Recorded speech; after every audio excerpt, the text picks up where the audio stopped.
నేరెడ్మెట్లో jewellery వ్యాపారి మృతికి సంబంధించి పూర్తి డీటెయిల్స్ అందించడానికి మా ప్రతినిధి రమేష్ సిద్ధంగా ఉన్నారు. రమేష్ చెప్పండి, నకల వ్యాపారి మోహన్ మృతికి సంబంధించి మీ దగ్గర ఉన్న పూర్తి డీటెయిల్స్ ఇవ్వండి.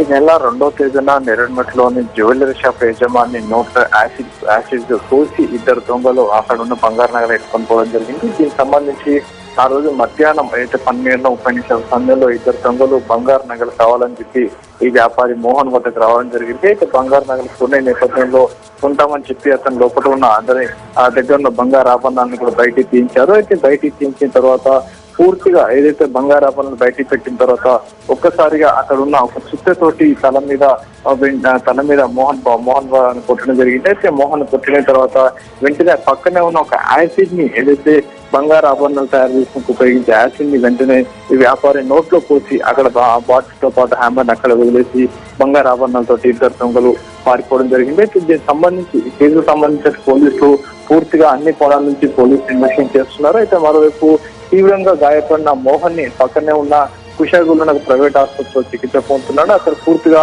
ఇటు స్టమక్ తో పాటు గొంతు భాగం పూర్తిగా దెబ్బతినిపోయింది. అంతేకాకుండా నరాలు కూడా పూర్తిగా బలహీన పడిపోయింది. ఎందుకంటే అది ఏదంటే యాసిడ్ అనేది పూర్తిగా లోపలికి వరకు వెళ్ళిపోవడంతో అతని పరిస్థితి పూర్తిగా విషమంగా ఉందని చెప్పి అదే రోజు వైద్యులు చెప్పడం జరిగింది.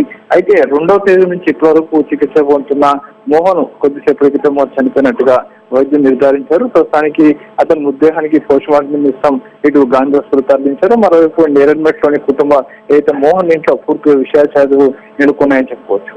థాంక్యూ రమేష్.